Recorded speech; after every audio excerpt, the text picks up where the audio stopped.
Hola, buen día a todos. Bienvenidos a este video de la tercera semana. Espero que ya hayan hecho sus actividades y que no hayan tenido muchas dudas. Y si no, justamente este video es para aclararles algunas dudas sobre la primera lectura que tuvieron, que es un poco complicada porque hablamos de un derecho romano que tiene tantas etapas que a veces nos confundimos. Entonces el objetivo es que ustedes encuentren más claro estos conceptos que vieron en la semana. Empezamos con recordarles que vieron ustedes con anterioridad un concepto de familia jurídica y también de sistema jurídico. Nada más como recordatoria, una familia jurídica es un conjunto de formas de actuar del derecho para una comunidad grande. Esta comunidad grande incluye a muchos países, a muchos estados, no importa qué forma de gobierno tengan. Y un sistema jurídico es aquellas formas en que un solo estado o un solo país llevan a cabo su justicia y su derecho. Entonces, la familia es como el todo y el sistema jurídico es una parte específica que ocupa un país determinado. ¿Para qué nos sirve hacer esta diferencia?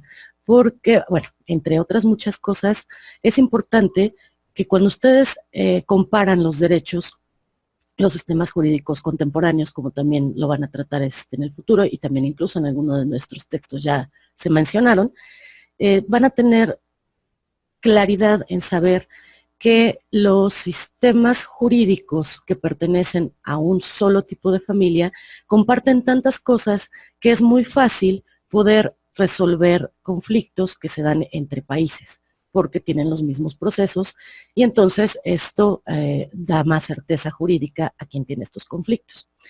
Mientras que si hay un conflicto entre países públicos o privados, y estos países corresponden a familias jurídicas diferentes, ya es muy complicado.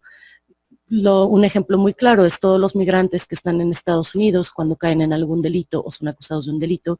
Es un poco complicado que se les haga justicia a la manera en que el mexicano está acostumbrado y se sacan mucho de onda precisamente porque la familia jurídica de la que proviene el derecho de Estados Unidos es el common law y la de nosotros es la familia romano-germánica.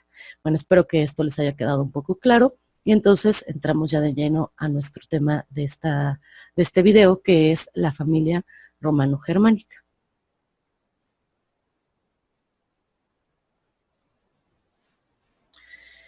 Entonces, la familia romano-germánica tiene como base el derecho romano. Esperen un momento, déjenme sacar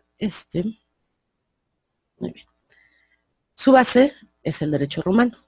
Este derecho romano es el que justo vamos a ver en esta sesión. Es muy complicado, tiene muchos periodos que son los que a veces como que sacan de onda, pero desde el principio, desde la monarquía hasta la caída del imperio, todos los datos históricos que vienen con el derecho romano nos ayudan a entender también nuestro sistema jurídico actual, o sea, nuestra familia jurídica. Esto es muy importante. La familia romano-germánica se interesa más por los conceptos que por su aplicación, por lo cual sigue vigente. Además, otro dato importante, la mayor parte de los sistemas jurídicos actuales pertenecen a esta familia romano-germánica en el mundo. ¿A qué se refiere con que los conceptos es como su punto más específico, o más bien a qué nos ayuda? A que el derecho romano se preocupó mucho por definir el derecho, por definir sus ramas, por definir qué es un delito, por definir qué es un asunto familiar, qué es un asunto mercantil. Claro, todo poco a poquito y caminando con su historia. Pero el hecho de que lo hayan pensado así hace que un delito, por ejemplo, el concepto de un delito pueda ser aplicado no solamente a un caso específico, sino a una generalidad, a una amplitud de este delito, ¿no? Que puede pasar en diversas circunstancias, pero tiene ciertas características que lo van a definir como un concepto, o sea, como un delito.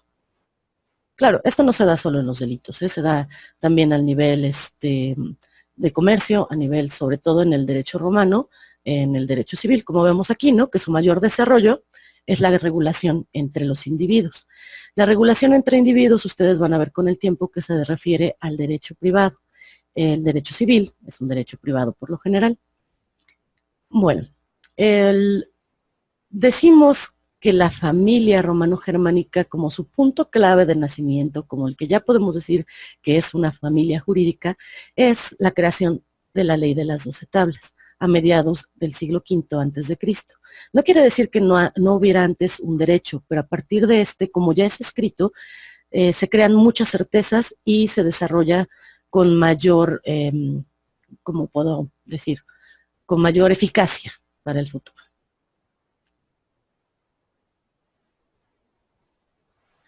Bueno, vamos a hablar sobre uno de los textos que ustedes tienen, pero antes los quiero contextualizar un poco sobre cómo es que se desarrolló Roma. La familia romano-germánica pues empieza con el surgimiento de Roma. Y el surgimiento de Roma es un acontecimiento histórico, pero también es un acontecimiento de leyenda, un poco de ficción. Ustedes seguro conocen muchas leyendas grecolatinas, en las cuales pues hay muchos dioses, hay muchas mujeres, muchos hombres heroicos, y se guardaron sus historias en forma narrativa, por decirlo así. Entonces, la Roma y su fundación es parte de estas historias de ficción, pero no todo es ficción, sin embargo, no todo es realidad. Entonces, primero les voy a contar la historia de la leyenda de Rómulo y Remo. Rómulo y Remo son considerados los fundadores, o por lo menos los que tuvieron la idea de fundar Roma. Todo empieza con la mamá de Rómulo y Remo, que se llamaba Rea Silva. Rea Silva era heredera al reino de Alba Longa.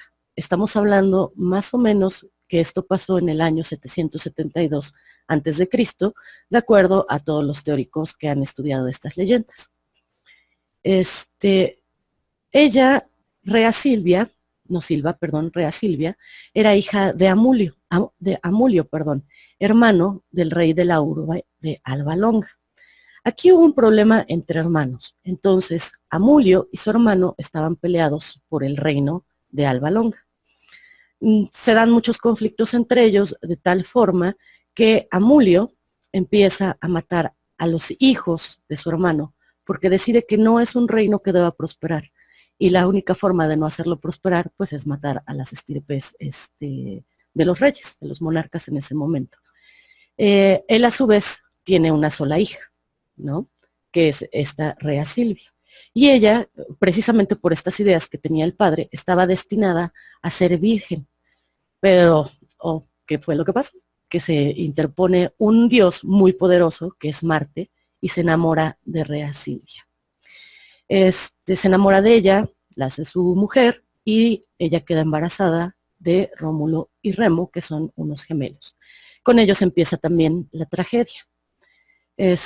¿Por qué empieza la tragedia? Porque obviamente pues el papá de Rea no está de acuerdo en que siga la estirpe, pues él quería que desapareciera el reino de Alba Longa. Entonces pone a los niños en una canasta y los lleva a la crecida del río, porque como había habido tempestades, seguramente se iban a ahogar en el río. Esa era la idea. Pero la naturaleza, de cierto modo, llevó a los niños a las orillas del río. Ahí empezó a bajar el río y ellos quedaron atorados pues entre unas piedras y unas ramas, alguna cosa así, han de haber quedado atorados. Y una loba que estaba en esa zona se acercó a ellos y los empezó a amamantar, lo cual les dio, pues los ayudó a sobrevivir. No sabemos exactamente qué tiempo haya pasado, pero pasa tal vez un día, algo así, y los encuentra uno de los servidores de Alba Longa y los cuida y los adopta como propios con su mujer. Cuando van creciendo, Rómulo y Remo se enteran de su estirpe, saben que ellos son herederos al reino. Para esto, pues ya hay conflictos no hay conflictos, sino que ya es muy grande el hermano de Amulio, o sea, ya está a punto de quedarse ese reino sin rey, por decirlo así. Y ellos van creciendo, se saben que son herederos al reino, pero tampoco quieren del todo ese reino tal como es. Ellos vivieron no siendo nobles, sino siendo parte del pueblo. Y deciden que sí van a reclamar su corona, por decirlo de alguna manera, pero quieren una sociedad diferente. Y entonces hacen el proyecto de fundar Roma. Cuando ya están en la edad ideal para hacer esto, tienen entre ellos un gran conflicto, el reclamo del reino. El reclamo del reino por los dos hermanos. Entonces no se ponen de acuerdo quién es el que debe ser el primer monarca y debido a las formas en que se decidían esas cosas en la época, se baten a un duelo. En ese duelo muere Remo y queda Rómulo al frente y él es el que funda la Roma que conocemos históricamente y bueno, también en leyendas. Esto es la leyenda, esto es la ficción que les digo, sí existen como muchos datos históricos reales, no solamente de ficción. ¿Y cuál es la parte real? Lo real de Roma es que se fundó en el año de 1500, perdón, del 753 antes de Cristo. Y efectivamente existió Remo y existió Rómulo. Efectivamente, lo real que comparte la ficción es que tenía un hermano y murió para que Rómulo fuera el primer monarca. Bueno, a diferencia de la ficción, pues la Roma de adeveras pues no pudo conformarse de la noche a la mañana y nada más porque un par de hermanos querían fundarla, ¿no? Hay antecedentes históricos, hay antecedentes de pueblos que vivieron, ustedes recuerdan, por lo que vimos en semanas pasadas, que las sociedades se van juntando de acuerdo a sus necesidades, primero por familias, luego por tribus, luego por clanes, y en el momento en el que Rómulo funda la Roma, ya hay pueblos que están como lo que llamábamos como las primeras ciudades, ¿no? Estos grupos eran helenos y eran bárbaros, que comenzaban a dejar la etapa del nomadismo, que es justo lo que les acabo de decir, que ya se consideraba, ya querían estar más fijos y ya empezaban a fundar por las primeras formas de ciudad, como ahora las conocemos. Estos grupos de helenos y bárbaros tenían sus culturas, ya tenían una cierta carga histórica y se sabe que entre estos grupos estaban los de Terramara, los de la cultura terramara, los de la cultura apenínica y los de la cultura de Villanoviana. Y ahora vamos a eso es un poco como de contexto para que ustedes aprendieran algo sobre Roma, que no está todo en su texto, como ustedes ahorita se estarán dando cuenta, pero ya llegamos a los periodos de Roma. Entonces, Roma, como ciudad, como país que evolucionó, como estado que evolucionó, tuvo 3 periodos: la monarquía, la república y el imperio. La monarquía duró desde su fundación por Remo de 753 al año 509 a.C. La república tuvo un periodo entre el 509 a.C. y el 27 a.C. Y el imperio estuvo entre los años 27 a.C. y el 476 después de Cristo. Ahora, lo que a mí me interesa mucho de esta intervención es que no se confundan entre los periodos de Roma y los periodos del derecho romano. Los dos son parte de una sola evolución de una sociedad, pero los consideramos diferentes para su estudio. Entonces, los periodos del derecho romano es el arcaico, que está entre el 753 y el 450 a.C. Se considera que es desde la fundación a la promulgación de las 12 tablas. El periodo preclásico, que se considera del año 450 al 125 a.C. Empieza con el establecimiento de las 12 tablas y termina con la ley abutia de procedimientos. El periodo clásico del 125 a.C. al 249 después de Cristo, que se considera que empieza con la ley abutia hasta las reformas constitucionales de Diocleciano.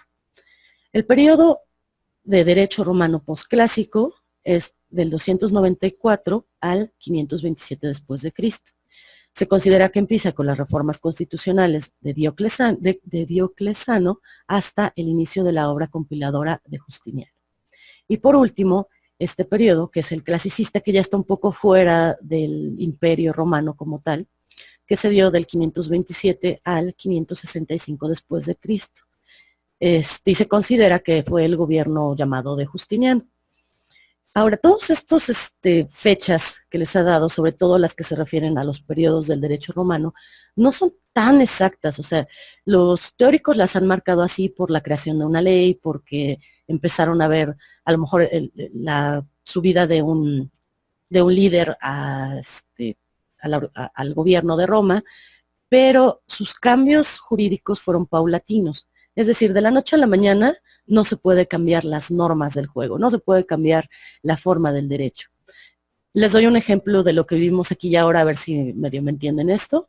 En el 2014 tuvimos reformas electorales, entre otras, ¿no? Pero hasta ahorita todavía el derecho electoral sigue funcionando como antes de esa reforma.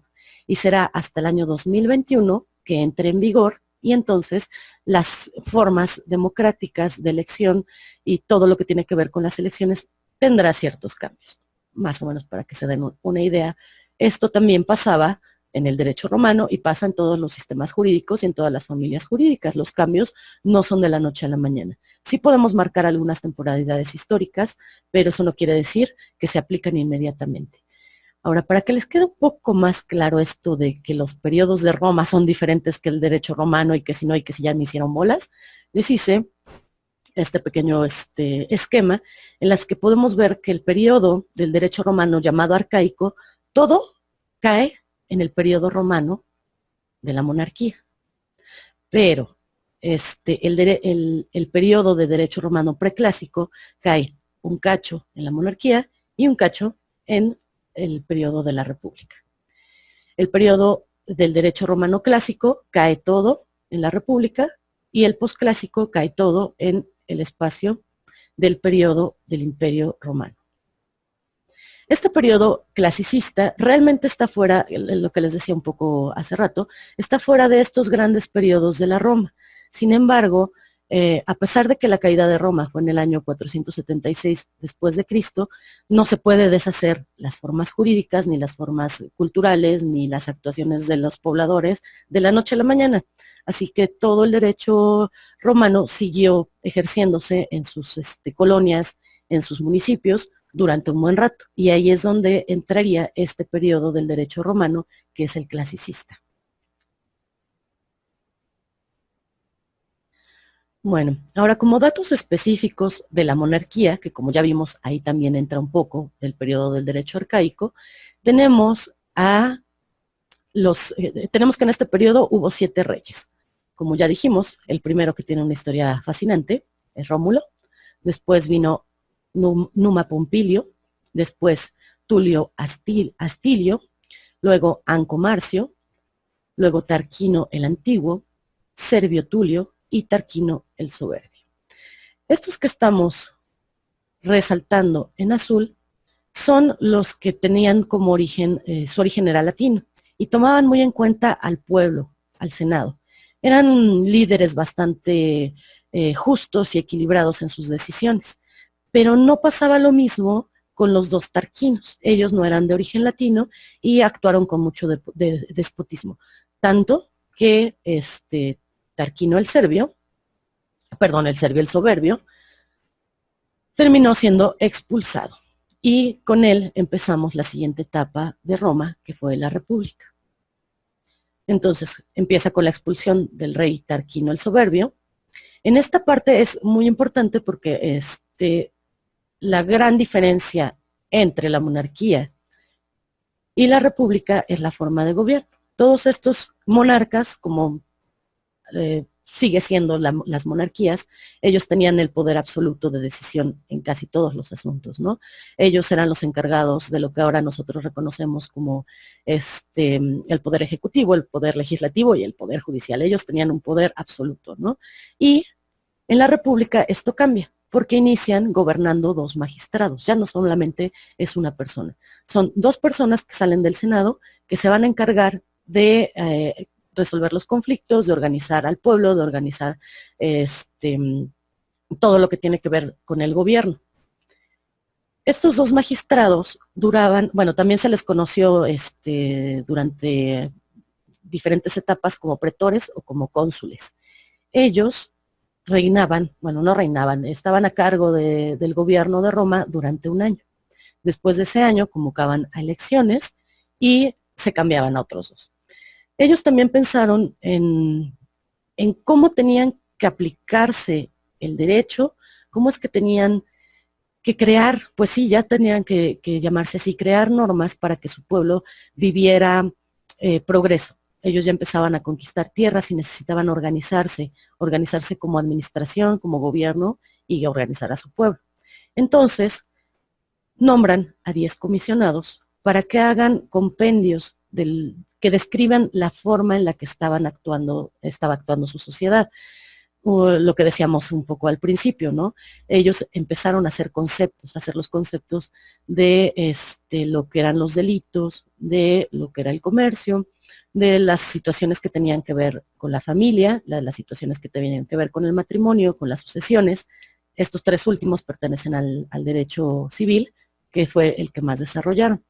Y para hacerlo, o más bien, estos comisionados lo que hicieron fueron 12 tablas. Cada una de ellas tenían un tema diferente que podríamos comparar ahora un poco a grosso modo como las materias de derecho. Esta redacción de las 12 tablas se hicieron en el año 451, se terminaron, y no es otra cosa que la recopilación de usos y costumbres que se vuelven normas. Con esto se homogeneizaron los conceptos de delitos y sus penas, que es lo que acabamos de decir. También en esta etapa empieza a haber como más igualdad entre patricios y plebeyos. ¿Quiénes son los patricios y quiénes son los plebeyos? Son las partes de la sociedad que tienen más poder. Y de ahí también viene la forma de por qué el pueblo romano era tan discriminatorio entre ellos, por qué eran tan sectoriales. Estos patricios son nada más y nada menos que las familias, los descendientes de todos aquellos que fueron los primeros fundadores o que estuvieron en la fundación de Roma. Eran como títulos nobiliarios, por decirlo de alguna forma, que pasaban de generación en generación y tenían muchos privilegios que no tenían los plebeyos, que no tenían los esclavos, que no tenían los gentiles, ni cualquier otro rango social del periodo de la Roma, de los que vivían en Roma. Y los plebeyos eran personas que sí también tenían mucho poder político, mucho poder económico, tenían fuertes familias, eran considerados importantes, pero no habían sido parte de la fundación de Roma. Espero que les haya quedado claro esta parte. Bueno, y ellos dos, sobre todo los plebeyos, pues peleaban mucho por tener un lugar políticamente aceptable dentro de los senados. Ahí se me olvidó comentarles, les comento. Los patricios eran los únicos que podían ser miembros del Senado. ¿Quiénes eran el Senado? Pues digamos que los actuales, los podríamos comparar con nuestros actuales políticos, ¿no? Los que tenían formas para poder dictar leyes, hacerlas cumplir, sugerir algunos cambios y ser parte de las decisiones importantes para Roma. Ya entrando específicamente a las 12 tablas, que son un documento muy importante para todo el desarrollo de la familia jurídica que nos corresponde, lo que les decía que estaban que estas 12 tablas, cada una correspondía a un tema, ¿no? Entonces, en el derecho procesal, marcaron fórmulas procesales y actuaciones de las partes para su defensa. ¿A qué se refiere esto? Las fórmulas procesales se refieren, ya lo verán ustedes bien detalladamente en su momento, pero a que se tenían que seguir ciertos pasos para llegar a cualquier forma de derecho a la que tuvieran acceso los habitantes de Roma. Bueno, no todos, los ciudadanos romanos. Y estas fórmulas procesales marcaron una fórmula importante para todo el derecho que después vendría, porque marcaron que no podías hacer una cosa si no antes habías entregado un documento, por ejemplo, o si antes habías comprobado que tú eras dueño de cierto bien. Y esto de las actuaciones de las partes es una cosa muy interesante porque efectivamente eran actuaciones. Los romanos actuaban cuando llevaban cuando llevaban a cabo un proceso de derecho.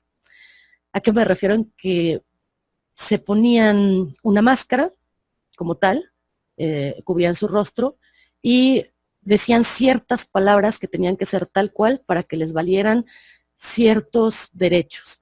Por ejemplo, cuando hacían un préstamo, pedían un préstamo, tenían que ponerse la máscara, al mismo tiempo golpeaban una olla metálica y dejaban caer el préstamo dentro de la olla. Si no hacían eso, era como si no hubieran prestado el dinero y no tenían entonces derecho a reclamar después que no se los habían pagado. Entonces es muy curiosa esta parte de que realmente actuaban. En el derecho penal empezaron a distinguir varios tipos de homicidio, varias clases de hurto. Esto también es muy importante porque es el inicio de la disolución de la venganza privada que se había estado dando, como ustedes vieron, con el Código Hammurabi. Ya no solamente era el ojo por ojo, porque me quitaste algo, yo te quito algo, ¿no? Ya había matices en los delitos de robo, como acá dice, o en los delitos de homicidio, y de otros muchos, no solamente de esos, pero son los que nos ejemplifican mejor la situación. En el derecho civil se estableció de forma muy concreta lo familiar y las sucesiones. Lo que les había comentado hace un rato es que eran muy celosos con las herencias. ¿Por qué? Porque de eso dependía si iban a seguir siendo patricios o no, ¿no? O si iban a volver plebeyos. Entonces, aquí empezaron a ver un poco más de flexibilidad en el parentesco sanguíneo y se reconocen más los derechos a los unidos a un pater familia. Es decir, que no solamente se reconocían a los hijos dentro del matrimonio por ser consanguíneos, sino que ya podían reconocer derechos a aquellos que habían llegado de otras familias por haberse casado, por ejemplo, ¿no? Y en el derecho civil tienen también grandes avances en los contratos, por ejemplo, lo que les estaba platicando un poco sobre los préstamos, ¿no? Que es un contrato a final de cuentas. Bueno, acá las normas eran todavía muy rudas en algunos aspectos, por ejemplo, esto de que el acreedor podía vender al deudor por incumplir. Y eso era cierto, si un acreedor incumplía, se volvía su esclavo, y al ser su esclavo, perdía todos sus derechos de ciudadano romano y podía ser vendido a otra familia. Ya avanzamos a la siguiente etapa del derecho romano, que es el derecho romano clásico.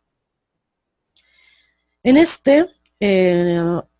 avanzan en el ius civile, que es el derecho civil, porque se extendió como un derecho nacional. ¿A qué se refiere que más personas que vivían en Roma eran considerados ciudadanos, entonces tenían más derechos? En el ius gentium se aplicaban a las relaciones privadas, incluyendo a las que se tenían con extranjeros.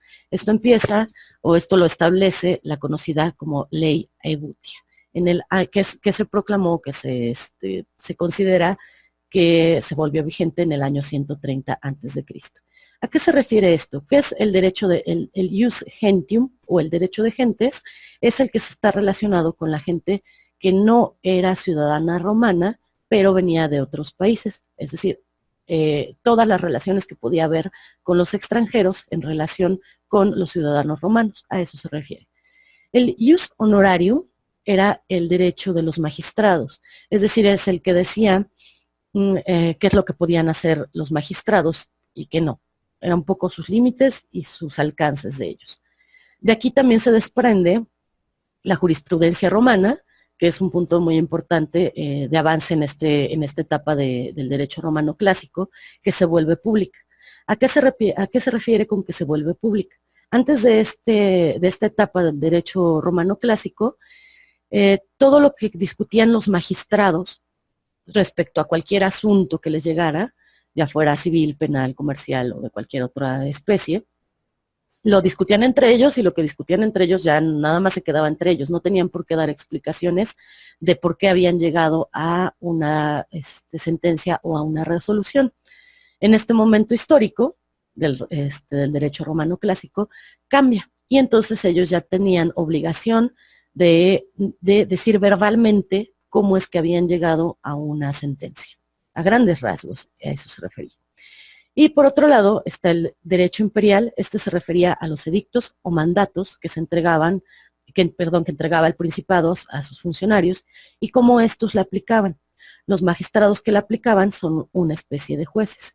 Es decir, que este derecho imperial se refería a todas las actividades que podían hacer los magistrados respecto a las normatividades que daban para su pueblo, para la organización del pueblo, que son los edictos y los mandatos.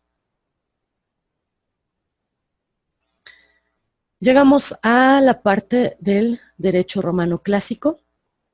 Los principales cambios en este periodo del derecho están en el derecho familiar, que se hace más grande el reconocimiento de la familia de forma voluntaria, es decir, en las adopciones. Ya son más reconocidos los adoptados, los derechos a los adoptados son más reconocidos y más amplios. Se perfecciona la institución matrimonial. Esto se refiere sobre todo a cómo es que se daban las dotes, qué porcentajes, qué derechos tenían las familias que cambiaban de familia, porque una vez que la mujer se casaba, dejaba a su familia nuclear, ya se volvía de la otra familia y todos sus derechos estaban relacionados con la familia de su marido, no su familia de origen. La restricción en manumisiones se hizo diferente, a lo mejor ya había un poquito más de derechos a los que podían acceder los esclavos. La manumisión o una manumisión significaba que un esclavo se volvía libre. Era todo un proceso y podía hacerse por dos maneras. Podía hacerse ya sea porque el esclavo de alguna manera lograba juntar dinero para comprar su libertad o porque el amo lo repudiaba, es decir, que lo dejaba en libertad. Y se crean las figuras de fideicomisos que después van a ser muy importantes para muchas transacciones de varios tipos. Pasamos a la siguiente etapa, la del derecho romano posclásico. Aquí, esta es muy importante, muy interesante. Si se dan cuenta, ya estamos en los años en los que Roma está a punto de caer. Roma cae en el año 476, es la caída de Roma, y gran parte por la que cayó este imperio fue precisamente por su crisis política, económica, social y cultural que tenía. ¿Cómo se dio principalmente? Hubo muchos ataques de persas y germanos, siempre los hubo, siempre había una lucha constante por los territorios, y más contra Roma, que se volvió un imperio, es decir, que se volvió muy grande por todos los territorios que conquistaron, pero empezaron a perder. Entonces, al empezar a perder con los ataques de persas y germanos, perdieron territorio y perdieron fortaleza, porque perdieron todos los tributos que les daban sus pueblos. También había muchos conflictos internos por el poder, justamente por la forma en la que tenían que elegirse los emperadores que llegaban a manejar el poder. Hubo por ahí muchos que fueron más que soberbios, sino que dilapidaban todas las riquezas de Roma y empezaron a empobrecer a los romanos, a sus ejércitos, a su cultura incluso, ¿no? Entonces, los conflictos internos de poder provocaron también que Roma perdiera mucho poder. Y este es muy importante y muy interesante, el aumento de ideologías y culturas cristiano-judías. Con la muerte de Cristo empiezan a haber, aunque hay muchos discusiones sobre realmente cuándo vivió, cuándo murió, pero sí sabemos que por lo menos fue en los primeros 100 años de nuestro calendario que nosotros consideramos, ¿no? Entonces, a partir de este tiempo la gente empieza a creer en otras cosas, ya no son se empiezan a volver monoteístas, ya nada más creen en un solo Dios, lo cual los orilla a tener como objetivos más claros, no sé, bueno, depende de cómo, del punto de vista que lleguen a tener ustedes de la religión, pero bueno. El chiste es que empiezan a ganar terreno los cristianos, tanto que, bueno, ahorita vamos a ver lo de Constantino, pero este poder hace que también su cultura permee las formas de llevarse a cabo muchas actividades en Roma. ¿A qué me refiero? Que Roma, a pesar de que fue una potencia muy grande, siempre respetó a sus culturas, a sus conquistados. Entonces los dejaba mantener su culto, no les inculcó que tuvieran el culto de los romanos, que por cierto, los romanos tenían un culto muy curioso, sus dioses eran sus familias. Todos sus antepasados se volvían sus deidades y a ellos eran a los que les ofrecían sacrificios. Cuando llega este Dios único, cambia la ideología, cambian las formas de actuar de los ciudadanos que están en los territorios de Roma, no solamente en la capital romana, sino en todos los alrededores, y empiezan a pedir otro tipo de derechos y empiezan a formar otro tipo de actividades cotidianas. Es decir, empiezan a cambiar el derecho, porque el derecho a final de cuentas es eso, es la descripción de las formas en que la sociedad actúa, describiéndolas y después haciéndolas obligatorias o haciéndolas de uso común, de uso normal. Entonces, bueno, con este cambio de ideologías y de culturas, pues también hicieron que se cambiara el derecho romano. Punto importante es cuando Constantino llega al poder, porque él cambia la cultura al proclamarse cristiano. Es el primer romano que se dice a sí mismo cristiano y aparte obliga a todos sus ciudadanos a adoptar esta nueva religión y cambia absolutamente todas sus formas de convivir. Cambian sus juicios, cambian sus prejuicios, cambia todo el derecho. Aquí les puse como dato interesante, importante, el primer concilio de Nicea, que se dio en el año 325, o sea, unos pocos años después de que Constantino toma el poder. ¿Por qué se los marco? Porque en este primer concilio se reunieron todas las autoridades religiosas y decidieron cómo iba a ser el catolicismo. Ese es el real origen de cómo concebimos ahora la Iglesia Católica como una institución. Este es su origen. Y el otro dato que les puse, aquí me equivoqué, perdón, es la caída del Imperio Romano de Occidente, que es en el año 476. Deja de ser Roma una potencia y empiezan a dividirse, empieza a ser conquistados sus territorios y su cultura se vuelve diferente y se crean otros países a partir de ese imperio. Los principales cambios en la ley durante este periodo posclásico son que se publican las leyes de citas. La ley otro punto importante es la ley romana visigótica, que son leyes para romanos que estaban en el reino visigótico. Esto es interesante porque son legislaciones que ya no nada más tienen aplicación en el territorio de los romanos, sino los romanos que están en otro lugar tienen cierta protección de su pueblo con estas leyes visigóticas. Bueno, claro, solamente en esos espacios geográficos, y después viene la ley romana Burgundionum, perdón, es difícil pronunciarla, que también se refería a este tipo de normas que les protegían sus derechos fuera de los territorios romanos. Bueno, espero que les haya servido este recorrido muy general sobre la historia de Roma y su historia de los cambios del derecho. Es muchísimo más complicada. Yo espero que les llame la atención y busquen libros, busquen páginas en internet donde se puedan informar más, y no lo dejen nada más como una materia que tienen que pasar ya. Bueno, pues muchas gracias por haber estado en este video. Les recomiendo que chequen sus actividades de la semana que vienen y entreguen en tiempo y forma. Gracias y buenas noches.